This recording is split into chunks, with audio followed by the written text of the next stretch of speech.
नमस्कार, आप देख रहे हैं किसान बुलेटिन। मैं हूं आपके साथ प्राची तिवारी।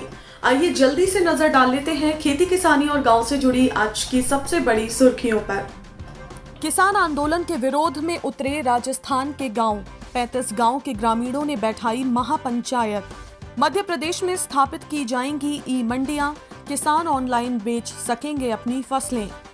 लोहड़ी पर किसान आंदोलन में जलेंगी कृषि कानूनों की प्रतियां। संयुक्त किसान मोर्चा ने प्रेस रिलीज जारी कर की अपील।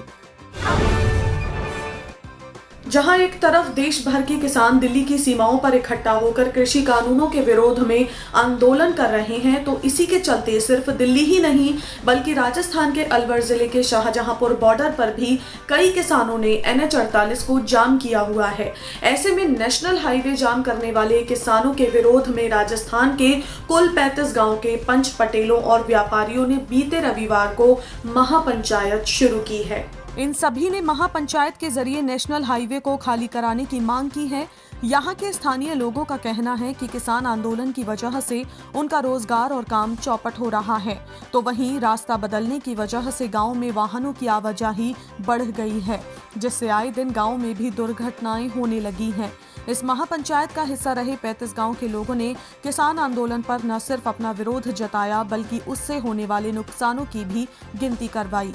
तो वहीं मामले की गंभीरता को देखते हुए पुलिस ने हाईवे पर बैठे संयुक्त किसान मोर्चा पदाधिकारियों को महापंचायत स्थल पर बुलाया ताकि राजस्थान के ग्रामीणों और हरियाणा के किसानों के बीच बढ़ते टकराव को बातचीत से हल किया जा सके।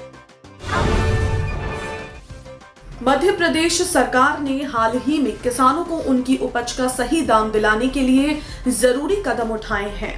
दरअसल राज्य सरकार ने सहकारिता के क्षेत्र में ई मंडी बनाने को लेकर सक्रियता तेज कर दी है। सरकार की इस योजना के तहत राज्य की 45 कृषि साख सहकारी समितियों को चिन्हित किया गया है, जो कि सभी इंदौर, भोपाल, उज्जैन और जबलपुर संभाग की हैं। सरकार द्वारा चुनी गई समितियों का चयन उनमें पहले से बने गोडाउन के आधार पर किया गया है। सरकार की इस योजना के तहत राज्य की 45 कृषि साख सहकारी समितियों को चिन्हित किया गया है, जो कि सभी इंदौर, भोपाल, उज्जैन और जबलपुर संभाग की हैं। सरकार द्वारा चुनी गई समितियों का चयन उनमें पहले से बने गोडाउन के आधार पर किया गया है। सरकार ने यहां अगले 3 सालों के अंदर ई मंडियां स्थापित करने का लक्ष्य रखा है। इसको लेकर राज्य सरकार का कहना है कि इससे छोटी जोत के किसानों को फायदा होगा। किसान अपनी उपज की ग्रेडिंग करने के बाद ऑनलाइन नमूना व्यापारी को भेजेंगे, जिसके बाद व्यापारी उसका भाव तय करेंगे। यदि किसानों को ये सौदा जमेगा तो वो अपनी उपज बेच देंगे, और अगर किसानों को व्यापारी द्वारा सुझाया गया दाम रास नहीं आता तो इस बार फिर प्रक्रिया को दोबारा से दोहराया जाएगा और किसान किसी और व्यापारी के साथ मोल भाव कर सकेंगे। वही खास बात ये होगी कि इस दौरान किसान अपनी उपज की एडवांस पेमेंट भी ले सकेंगे। आपको बता दें कि मध्य प्रदेश में अभी तक सहकारिता के क्षेत्र में कृषि मंडियां मौजूद नहीं हैं।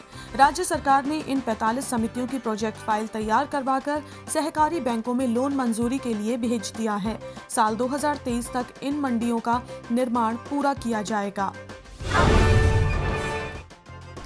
संयुक्त किसान मोर्चा ने हाल ही में एक प्रेस नोट जारी किया है, जिसमें संगठन ने इस बात का ऐलान किया है कि किसान आंदोलन में 13 जनवरी के दिन लोहड़ी का पर्व बहुत अच्छे से मनाया जाएगा, लेकिन लोहड़ी की आग में इस बार किसान 3 कृषि कानूनों की कॉपियां जलाएंगे।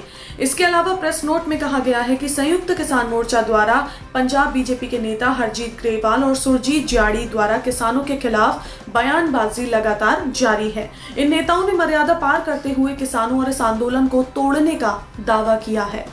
इसके चलते हम लोगों से अपील करते हैं कि हरजीत ग्रेवाल और सुरजीत जियाड़ी का सामाजिक बहिष्कार किया जाए और पंजाब में उनके प्रवेश का विरोध किया जाए। इतना ही नहीं, किसान संगठन ने देश के लोगों से भी लोहड़ी पर कृषि कानूनों की प्रतियां जलाने की अपील की है, जबकि 14 जनवरी का संक्रांत का दिन देश भर में अनेक राज्यों में पारंपरिक तरीके से मनाया जाएगा, जिसमें किसानों के समर्थन में कार्यक्रम भी किए जाएंगे। प्रेस नोट में 18 जनवरी को मनाए जाने वाले महिला किसान दिवस का भी जिक्र किया गया है। इस दिन देश भर में तहसील, जिला और शहरी स्तर पर दिल्ली बॉर्डर्स के मोर्चे पर महिलाएं आंदोलन की अगुवाई करेंगी। इस दिन को कृषि में महिलाओं के अहम योगदान के सम्मान के रूप में मनाया जाएगा। तो फिलहाल आज के किसान बुलेटिन में इतना ही। आप स्वस्थ रहिए और अपना ध्यान जरूर रखिए। फिलहाल मुझे दीजिए इजाजत। नमस्कार। अगर आप चाहते हैं कि ग्रीन टीवी इसी तरह से किसानों को सशक्त करने के लिए कार्य करता रहे, तो आप भी इसमें अपना सहयोग दे सकते हैं। डिस्क्रिप्शन पर जाकर दिए गए लिंक पर क्लिक करें, पेटीएम करें, NEFT और क्रेडिट कार्ड के जरिए भी आप हमें सहयोग दे सकते हैं। अगर आप हमारा ये वीडियो YouTube पर देख रहे हैं तो हमारे चैनल को सब्सक्राइब करें और अगर FB पर देख रहे हैं तो इसे लाइक करें और शेयर करें।